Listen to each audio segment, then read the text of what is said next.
Shalom à tous, bienvenue pour cette nouvelle vidéo. Aujourd'hui, je vais parler des soi-disant miracles du faux prophète Mohammed. Pourquoi ? Parce que je vois que j'ai regardé attentivement ces fameux, entre guillemets, miracles. J'ai vu qu'il y a des miracles qu'il a volés à Yeshua et même une partie même de Moïse. C'est la vérité. Pourquoi je fais cette vidéo, c'est que je vois qu'il y a des gens qui préfèrent suivre les miracles de Mohammed plutôt que de Yeshua lui-même. Voilà. Pour moi, Mohammed a pris les pouvoirs de Yeshua, il les a volés. Donc je vais parler des miracles et puis je vais donner mon point de vue à la fin. Donc le premier miracle que Mohammed a fait, c'est la scission de la lune. C'est-à-dire que, soi-disant que la lune s'est séparée en deux. Hein. C'est bien. Surtout qu'on voit qu'actuellement, la lune est toujours là, elle n'est pas séparée en deux. Mais bon. Ils ont fait montrer une photo de la NASA qui avait une fissure dans la lune. Rien ne prouve que Mohammed est allé dans la lune faire une fissure. Voilà. Donc, parce que dans le Coran, c'est écrit que c'est bien Mohammed lui-même qui a fait ce miracle. Hein. C'est pas Allah, mais c'est Mohammed. Donc, je ne savais pas si les fusées ou les astronautes existaient à l'époque de Mohammed. Ça reste à prouver. Hein. Donc, pour moi, c'est tout simplement un plagiat du passage de la mer Rouge séparée en deux. Vous savez, lorsque l'Éternel délivra son peuple hébreu d'Égypte et qui sépara la mer Rouge en deux, lorsque Moïse a frappé le bâton et que toute la nuit, les Hébreux marchaient à pied sec de la mer Rouge, la mer des roseaux, eh bien, j'ai l'impression, vous savez, c'est écrit dans Exode chapitre 14, versets 21 à 22, eh bien, moi personnellement, j'ai l'impression qu'il a voulu être encore plus supérieur à Moïse en disant qu'il a fait encore pire que la mer, c'est de séparer la lune en deux. Vous savez, j'ai l'impression, et en plus je suis allé dans les forums musulmans, et ils ont bien confirmé que Mohammed a écarté la lune en deux, qu'il a écarté la lune en deux pour vouloir dire qu'il est supérieur à Moïse, qu'il a écarté la mer en deux. Donc en gros, ça veut dire que Mohammed a voulu se faire montrer supérieur à toute chose. En gros, si on regarde bien, si Mohammed a séparé la lune en deux, c'est que lui-même se prend pour le créateur. Hein. Il n'y a que le créateur, puisque Moïse, ce n'est pas Moïse lui-même qui a séparé la mer en deux, mais c'est par le souffle que l'Éternel envoya pour séparer la mer en deux. Moïse a juste frappé le bâton, une ou deux fois le bâton, et l'Éternel, par un souffle venu d'une extrémité à l'autre, il a séparé à gauche et à droite, donc séparé en deux, la mer. Donc on voit bien que dans la Bible, c'est l'Éternel qui a séparé la mer et non Moïse lui-même. Mais dans le Coran, c'est pire que ça. C'est Mohammed qui a fait lui-même, qui a séparé la lune en deux. Là, actuellement, la lune est toujours ronde. Hein, il n'y a pas un côté d'une lune là-bas et un côté d'une lune dans l'autre. Hein, je sais pas. Bon. Donc, à plusieurs reprises, on voit que Mohammed a fourni de la nourriture et de l'eau surnaturellement. Hein, c'est ce qu'il a dit. Hein. Eh bien, c'est tout simplement un plagiat, donc un miracle volé de Yeshua, car Yeshua avait fait un miracle en multipliant les pains et les poissons pour 4000 et 5000 personnes, comme est écrit dans Matthieu chapitre 15, versets 33 à 39 et Matthieu chapitre 14, versets 15 à 21. Donc, si Mohammed a fourni de la nourriture et de l'eau surnaturellement, c'est qu'il a voulu copier sur Yeshua, tout simplement. Ensuite, pareil, il étanche la soif de milliers de ses soldats pendant la bataille de Tabouk et leur a permis d'utiliser l'eau pour les ablutions après avoir fait couler de l'eau. Donc pareillement, hein, on dit que l'un des miracles de Mohammed, c'est qu'il y a de l'eau qui a coulé entre ses doigts. Il est fort le prophète, hein, de faire couler de l'eau à part de la transpiration, excusez-moi. La seule eau qu'il y a entre les doigts, c'est soit de la transpiration ou soit il a trempé sa main dans l'eau. Donc carrément lui, c'est qu'il a fait sortir carrément un fleuve d'entre ses doigts. Excusez-moi, faut pas être crédule quoi, hein, pour croire ça. Hein. Ça franchement, il faut pas croire à tout et n'importe quoi, hein, franchement. Donc Mohammed avait l'habitude de guérir les malades et de guérir les aveugles rien qu'en touchant le patient. Encore une fois, c'est un plagiat. Il a volé l'un des miracles de Yeshua, car Yeshua touchait les malades et ils furent guéris. Matthieu chapitre 8, verset 3, Matthieu chapitre 8, verset 15, Matthieu chapitre 9, verset 29, Matthieu chapitre 20, verset 34 et Marc chapitre 1, verset 41. Donc voilà. Donc le jour où Mohammed est venu à Médine, tout s'est illuminé. Et le jour où il est mort, tout est devenu sombre à Médine. Ça, c'est le même événement que celui de Yeshua. Yeshua, il a dit, je suis venu comme une lumière dans le monde. Donc il a éclairé toute chose. Et lorsque Yeshua fut crucifié et mort, il y a eu d'épaisses ténèbres tout était sombre de la 6e heure jusqu'à la 9e heure. Marc chapitre 15, versets 33 à 37. Donc, il a tout simplement repris le passage de Yeshua. Encore pire, Mohammed a utilisé sa salive pour guérir l'œil malade d'Ali pendant une bataille. Donc il est devenu saint. Encore un miracle volé à Yeshua, puisque Yeshua guérit un aveugle avec sa salive. Marc chapitre 8, versets 23 à 26, et même Yeshua prit de sa salive, cracha et fit de la boue et l'éloignit dans les yeux. Ça c'est il y a aussi dans Jean chapitre 9, versets 6 à 7. Donc on voit bien que Mohammed a pris les mêmes miracles que Yeshua. Donc ensuite, Mohammed a fait bouger 2 arbres sur ses ordres. Ça me fait rappeler l'enseignement de Yeshua sur la foi, parce que Yeshua disait que si nous avons une foi inébranlable, si nous avons une foi comme une graine de sénévé, nous dirons à cette montagne, transporte-toi, et elle se transportera. Donc, et que rien ne serait impossible. Mohammed a voulu tout simplement, sans doute fait croire qu'il est plus supérieur que n'importe qui, qu'il a une foi inébranlable plus que n'importe qui, et même en prenant le rôle de Yeshua, puisque Yeshua, il a reçu tout pouvoir sur la terre et comme au ciel, puisque même lui, Yeshua maudissait le figuier et il se dessécha, Matthieu chapitre 21, verset 19, et que Yeshua a le pouvoir de contrôler les éléments, Matthieu chapitre 8, verset 23 à 27. Donc, Mohammed, lui, il a fait bouger 2 arbres sur ses ordres, donc c'est-à-dire qu'il a eu un contrôle sur les éléments, entre guillemets.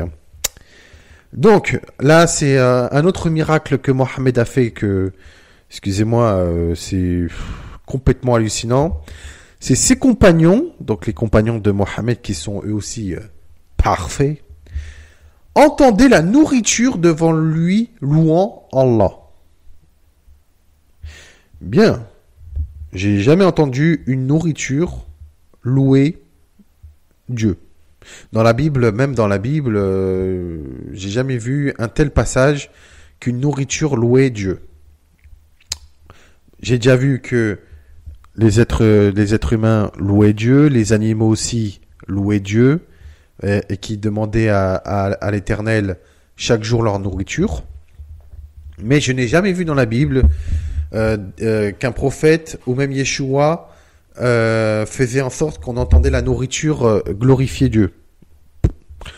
Voilà, Et ensuite, autre miracle, c'est qu'il a fait pleuvoir lors d'une sécheresse à Médine. Oui, bon, si on peut appeler ça un miracle, hein. Ces prières ont été immédiatement exaucées. C'est bizarre parce que même dans la Bible, il est écrit que si nous sommes enfants de Dieu et que nous avons l'Esprit de Dieu, l'Éternel exauce nos prières et que même Yeshua, il a dit que l'Éternel sait ce que nous avons besoin avant même que nous prions. Donc voilà. Donc pour moi, ce n'est pas un miracle. Ensuite, les pierres et les arbres le saluaient avant et pendant sa prophétie. Ça me fait rappeler Yeshua qui disait qu'il peut engendrer des pierres, il peut transformer des pierres en fils d'Abraham. Moi, ça me fait rappeler ça, hein, personnellement. Les pierres et les arbres le saluaient avant et pendant sa prophétie. Bizarrement, même dans la Brit Hadasha, dans la Nouvelle Alliance, les arbres ne louaient pas Yeshua, ni les pierres d'ailleurs, ni les prophètes. Hein. C'est complètement absurde. Donc, Mohammed avait l'habitude de comprendre le langage des animaux. C'est super. Il avait, le prophète Mohammed, de la psychologie. C'est bien. Franchement, c'est bien.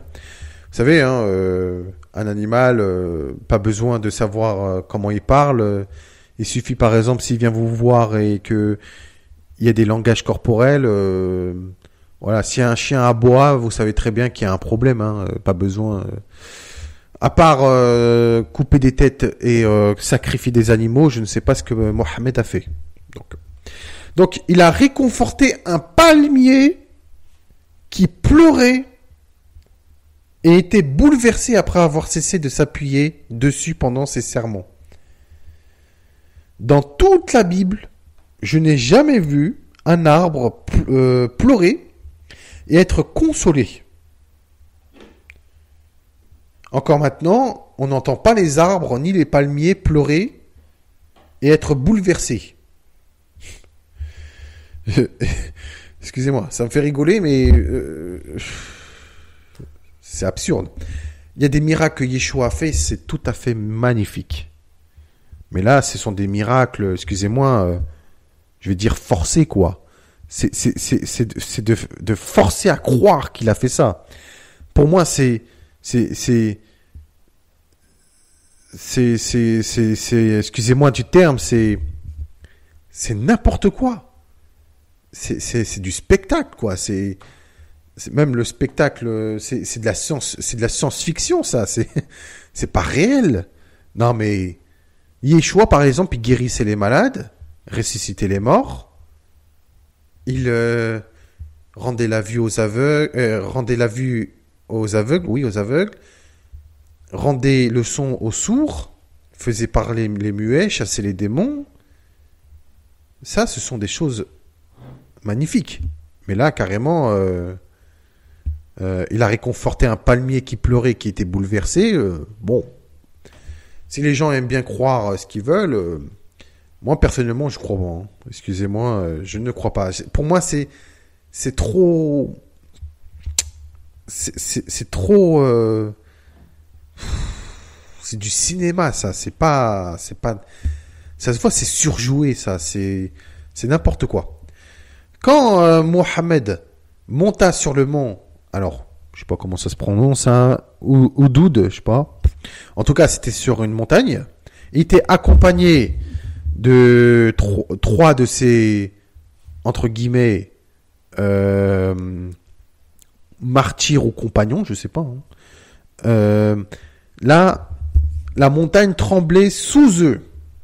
Mohammed l'a alors frappé avec son pied et a dit: Ô Houd, je sais pas comment ça se prononce, soyez ferme, car sur vous il n'y a qu'un prophète, un artisan de la vérité et 2 martyrs. Le même événement s'est produit à Jabal al-Nour. Juste un truc, c'est que c'est écrit qu'il était accompagné de 3 de ses compagnons, donc Abu Bakr, Doumar et Doutman. Enfin, ce sont des noms. Et là, il est écrit que soyez fermes, car sur vous il n'y a qu'un prophète, un partisan de la vérité et 2 martyrs. Bon. Mohammed, le partisan de la vérité, et deux martyrs. Il est où le quatrième là? Il y en a que trois là. Bon, c'est pas grave. Donc les mêmes événements s'est passé à la Mecque. Hein. Donc Mohammed a voulu sans doute imiter Moïse lorsque la montagne trembla, car l'Éternel était descendu et appela Moïse à monter sur la montagne. Exode chapitre 19, versets 18 à 20. Là on voit que Mohammed, la montagne tremblait sous eux et que Mohammed l'a frappé avec son pied. Bon, bon. Mohammed avait l'habitude d'entendre les voix des personnes qui étaient torturées dans leurs tombes. Waouh! Dans les tombes, c'est juste des cadavres. Hein. Soyons clairs, nets et précis. Dans les tombes, ce sont juste des cadavres. L'âme est détachée du corps. L'âme n'est pas enfermée dans les tombes. Hein. Je préfère être franc, l'âme n'est pas enfermée dans les tombes. C'est juste le corps périssable qui est dans les tombes. La plupart du temps, les âmes, il y en a qui errent dans le monde spirituel, dans l'au-delà. Il y en a qui vont dans des lieux cultes pour se faire pardonner. Il y en a qui... Voilà. Donc, ils ne sont pas dans les tombes. C'est faux. Les âmes ne sont pas dans les tombes. Voilà. L'âme quitte le corps. Et on sait très bien qu'il y en a qui montent en haut, il y en a qui descendent en bas. Et il y en a qui errent sur terre. Ou il y en a qui se font poursuivre par des démons dans l'au-delà. Donc voilà, c'est pour ça qu'on doit toujours prier pour que les morts soient pris directement dans la lumière, afin que l'Éternel envoie ses anges pour les récupérer. Donc voilà, là on voit que les personnes sont torturées dans leur tombe. Donc ce ne sont pas des âmes, mais c'est plutôt des personnes. Donc ils sont morts, mais ils sont quand même torturés. Bon. Quand il y avait un homme qui s'appelait Abu Jahl, je sais pas si ça se prononce comme ça, qui allait piétiner le cou de Mohammed, ou lui endure le visage de poussière alors qu'il était engagé dans la prière. L'homme s'approcha de lui, mais tourna sur ses talons et essaya de repousser quelque chose avec ses mains. On lui dit, « Qu'en est-il de vous ?» Et il a dit, « Il y a entre lui et moi une fossée de feu, de terreur et d'ailes. » Mohammed a dit alors, s'il s'était approché de moi, les anges l'auraient déchiré en morceaux. En gros, ça veut dire qu'il y a un truc invisible qui a retenu l'homme en question. Donc, bon, après tout, hein, s'il veut faire croire ça. Hein. Donc, ensuite, il avait l'habitude de parler aux morts et de les entendre. Bon, s'il pratiquait le spiritisme, la sorcellerie, la magie, c'est sans doute possible qu'il entend les morts et qu'il parle avec eux, hein, tout simplement. Donc, cela s'est également produit avec les corps des chefs ennemis après la bataille de Badr, en présence de ses compagnons. Donc, il parlait avec les cadavres, il parlait avec les morts, et il pouvait les entendre. Ce Mohammed, franchement, il est... Waouh! Et même pour vous dire que Mohammed, il disait souvent qu'il était comme possédé et qu'il avait des hallucinations et surtout il était souvent en transe. C'est normal puisque le faux Djibril, ce n'est pas Gabriel, mais c'était Satan qui l'a possédé. Alors donc, s'il avait l'habitude de parler aux morts, c'est parce qu'il avait un esprit de mort en lui, tout simplement. Donc, Mohammed savait ce qu'il faisait, hein.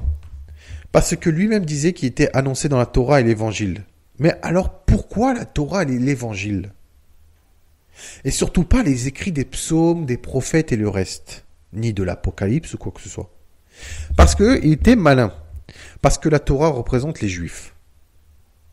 Et l'Évangile représente les chrétiens. Il a tout simplement voulu dominer sur les Juifs et les chrétiens. Il a voulu se faire maître des Juifs et des chrétiens alors que Yeshua lui-même est le seul maître et roi des Juifs et des chrétiens. C'est pour cela que Yeshua est haï avec une haine immense dans le Coran. Mohammed ne sera jamais maître des Juifs et des chrétiens, jamais.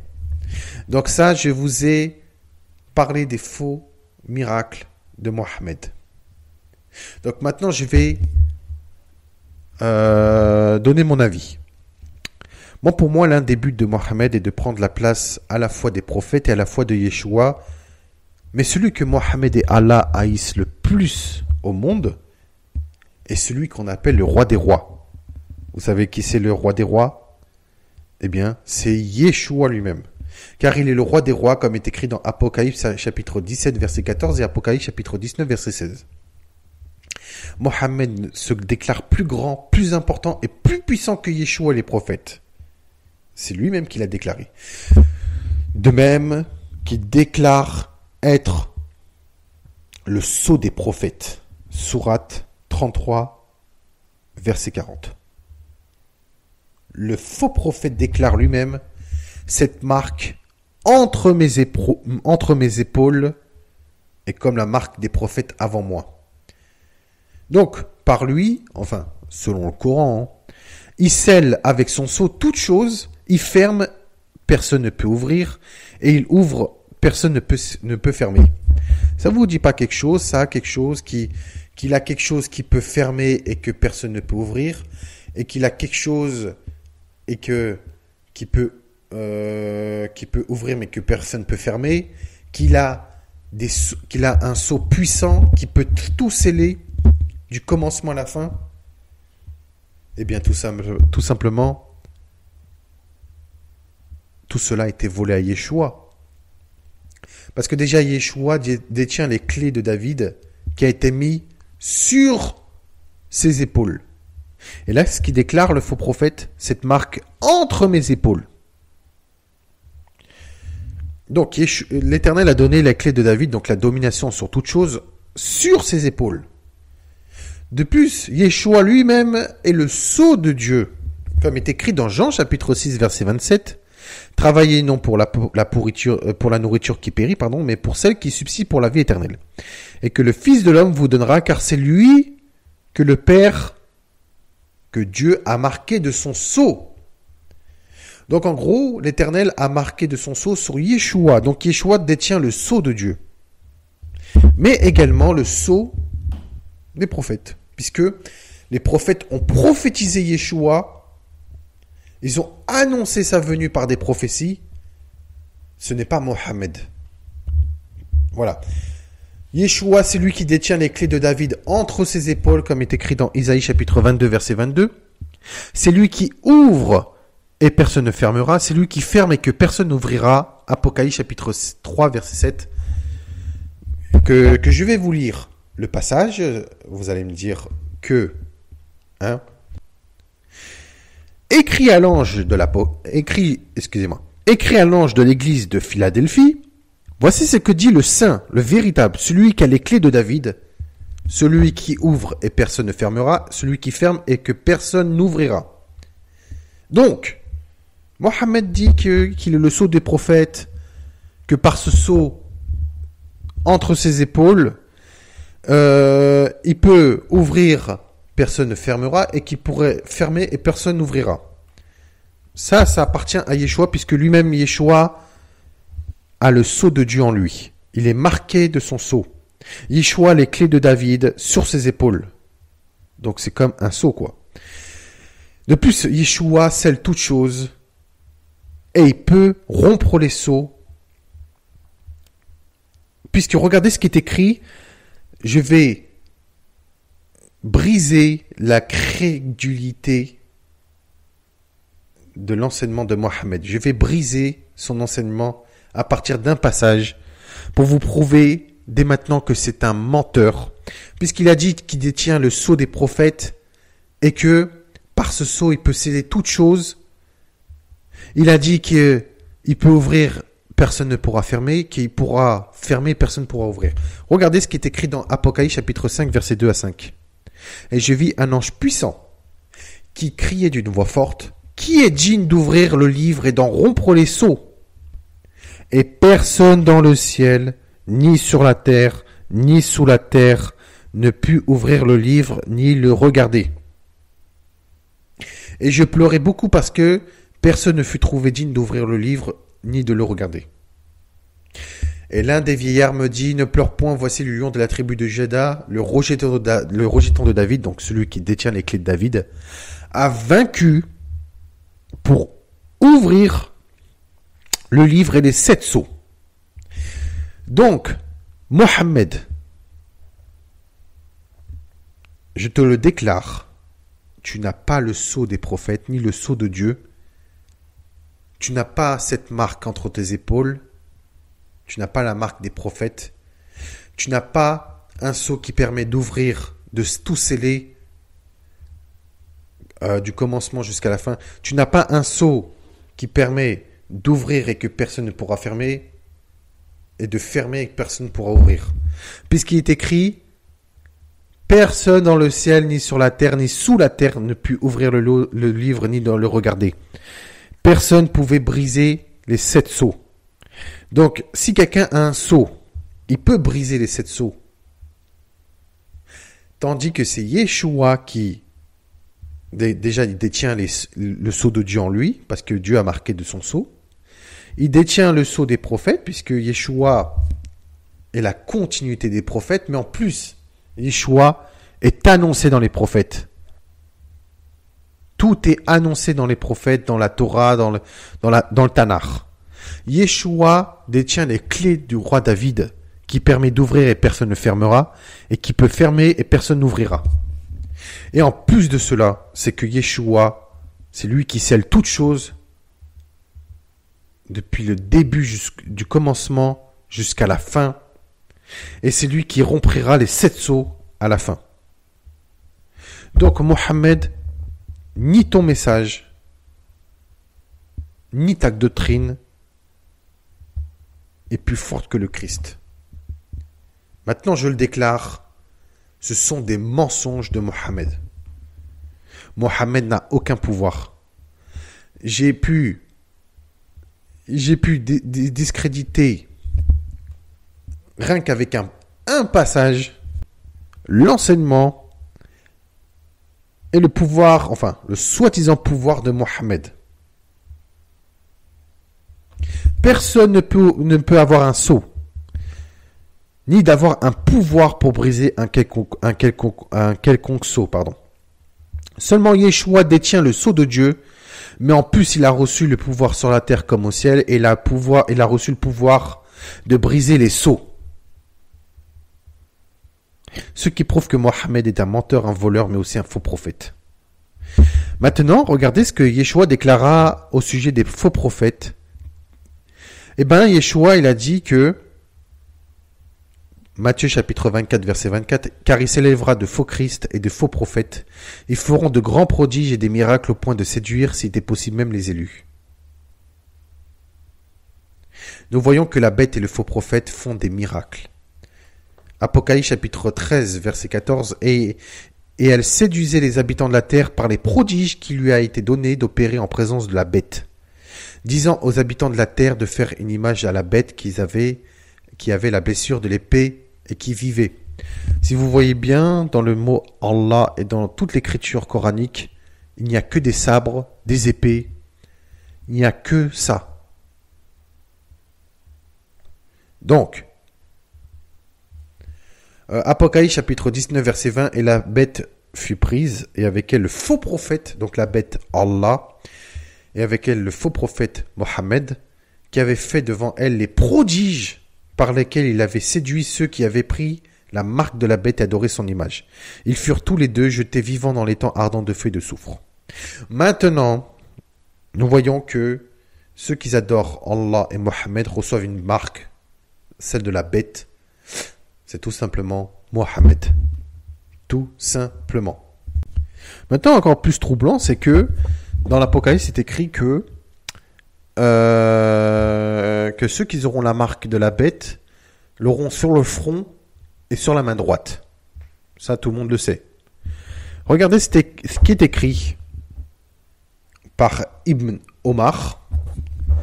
Le prophète prit une chevalière en argent et il plaçait le chaton dans le prolongement de sa paume. Donc on voit que la paume de la main droite. Et il fit graver Mohammed, messager d'Allah. Quand vous entendez Mohammed, messager d'Allah, vous avez quoi? 666. En plus, dans la paume. Et quand les musulmans prient en se prosternant 5 fois par jour, tête baissée, en direction de l'enfer et non en direction du ciel, ils ont une marque qu'on appelle tampon. Eh bien, c'est la marque du diable. Voilà ce qui se passe. Mohammed, messager d'Allah, c'est 666, en plus dans sa main droite. C'est troublant. Vraiment troublant. Donc, ils seront jetés vivants dans les temps ardents de feu et de soufre. N'oublions pas que beaucoup de chrétiens, juifs et autres personnes abandonnent l'Éternel, mais aussi Yeshua et le Saint-Esprit pour aller vers des faux prophètes et de fausses doctrines. Malheureusement, beaucoup acceptent un autre évangile et un autre esprit que celui du Père, du Fils et du Saint-Esprit. Béni soit-il.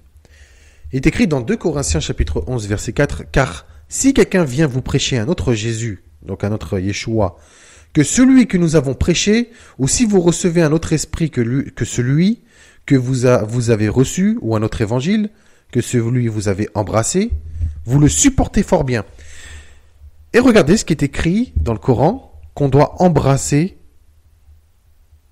l'islam et le Coran. Donc un autre évangile, les gens ont embrassé un autre évangile que celui du Christ. Ils ont embrassé l'islam et le Coran. Vous le supportez bien fort. Eh bien, c'est la vérité. Puisque beaucoup retournent leur veste et vont voir eux. N'oublions pas que si un ange du ciel annoncerait un autre évangile que celui que nous avons prêché, qu'il soit maudit. Nous l'avons dit précédemment, et je le répète à cette heure, si quelqu'un vous annonce un autre évangile que celui que vous avez reçu, qu'il soit maudit. Galates chapitre 1, versets 8 à 9. Il n'est pas étonnant puisque le faux Gabriel, appelé Djibril, donc Satan, est descendu du ciel et qu'il a annoncé un autre évangile, donc une autre doctrine, qui est le Coran, que celui du Christ. Et cet évangile, donc cette doctrine qui s'appelle Coran, est donc maudit. Il n'est pas étonnant puisque Satan lui-même se déguise en ange de lumière, 2 Corinthiens chapitre 11, verset 14. Je vais répondre à cette question qui m'a été posée. Si l'islam est une fausse religion, voici la question. Si l'islam est une fausse religion et que le prophète Mohammed est un imposteur doublé d'un menteur, pourquoi alors les gens croient-ils encore aujourd'hui à l'authenticité de son message? Pour quelles raisons ceux qui embrassent la religion, vous avez vu, embrassent la religion de ce prophète ne cesse d'augmenter jour après jour jusqu'à ce que leur nombre ait atteint aujourd'hui plus d'1,3 milliard, répartis dans la plupart des régions du monde. Pour quelles raisons de nombreux chrétiens connus pour leur intelligence et leur raison embrassent-ils l'islam? Vous avez vu un autre évangile qu'ils embrassent, un autre évangile, ils embrassent l'islam. Pourquoi tant de travailleurs, de médecins, de musiciens, d'artistes, de politiciens, de sportifs et même des prêtres et des religieux, non par dizaines ou centaines, mais bien par milliers, embrassent-ils tous cette religion? Eh bien, je vais vous répondre. Yeshua disait qu'il y aura beaucoup de personnes qui seront séduits par des faux prophètes. Vous savez, hein. Matthieu chapitre 24, verset 5, Matthieu chapitre 24, verset 11. Yeshua disait aussi qu'il y a beaucoup d'appelés, mais très peu d'élus. Matthieu chapitre 20, verset 16 et Matthieu chapitre 22, verset 14. Malheureusement, beaucoup prennent un autre évangile que celui du Christ et qu'ils embrassent un autre évangile. Ce que vous avez vu. Yeshua a été rejeté par les anciens de son époque, mais aujourd'hui encore, Yeshua continue d'être rejeté dans toutes les générations, car, comme disait Yeshua, mais vous cherchez à me faire mourir parce que ma parole ne pénètre pas en vous. Jean chapitre 8, verset 37. Il est écrit aussi que ceux qui n'ont pas été inscrits dès la fondation du monde dans le livre de vie se rassembleront le grand jour de la bataille de Dieu pour faire la guerre contre Dieu et l'agneau et contre la ville bien-aimée, la ville sainte. Mais un feu sorti du ciel les embrasera et les détruira définitivement, tout comme Sodome et Gomorrhe. Nous voyons que ceux qui n'ont pas été inscrits dès la fondation du monde adoreront la bête et le faux prophète par milliards. Vous voyez? Parce qu'ils n'ont pas été inscrits dès la fondation du monde et parce qu'ils ont choisi le mal comme voie. Eh bien, il faut savoir que Yeshua jettera dans le feu ceux qui n'ont point été demeurés en lui. mais aussi ceux qui l'ont rejeté. Jean chapitre 15, verset 6. Yeshua reniera ces personnes devant Dieu, son Père, et devant les saints anges, puisque Yeshua a dit, celui qui me reniera devant les hommes, je le renierai devant mon Père et devant ses saints anges. Matthieu chapitre 10, verset 33, et Luc chapitre 12, verset 9. Il est écrit que la bête et le faux prophète, Satan, la bête et le faux prophète, enverront 3 esprits impurs qui seront semblables à des grenouilles pour séduire le monde entier afin de les rassembler pour le grand jour de la bataille du grand Dieu vivant. Voilà pourquoi il y a plein de gens qui se retournent leur veste et qui suivent l'islam parce qu'ils ont été séduits par la bête de l'Apocalypse et le faux prophète. Surtout des chrétiens, c'est pire. Ils seront tourmentés 10 fois plus pire dans les flammes de l'enfer parce qu'ils ont renié le Père, le Fils, Saint-Esprit et ils ont blasphémé le Saint-Esprit parce que les musulmans considèrent Mohammed comme le paraclet, donc le Saint-Esprit. C'est très grave. Maintenant, pour répondre, pourquoi ils embrassent-ils tous l'islam? Parce que tout simplement, ce n'est pas le nombre qui compte. Ils peuvent être des milliards et des milliards, mais quand Yeshua reviendra, en un clin d'œil, en un instant, tous ces milliards peuvent disparaître. Ce n'est pas le nombre qui fait la force, mais un jour, beaucoup de ceux qui l'auront rejeté, le véritable Dieu, son Fils et le Saint-Esprit, périront tous en un instant. Parce que Satan va séduire le monde entier et faire en sorte qu'ils soient tous rassemblés pour faire la guerre contre l'agneau ainsi que son armée et investir le camp des saints. Mais l'Éternel, par amour pour son peuple élu et par l'amour pour son Fils et son armée, les détruira définitivement dans un feu et de soufre. Il est écrit qu'ils vont faire la guerre contre le roi des rois, mais le roi des rois va les vaincre parce qu'il est le roi des rois, il est le puissant. Ses élus vaincront aussi. Donc, ils n'auront aucun pouvoir. Voilà les amis, fin de cette vidéo. J'espère qu'elle vous a plu. Je vous bénis au nom du Père, du Fils et du Saint-Esprit, par Yeshua Emmanuel HaMashiach, par la puissance du Saint-Esprit, à la gloire de Dieu le Père. Shalom, merci.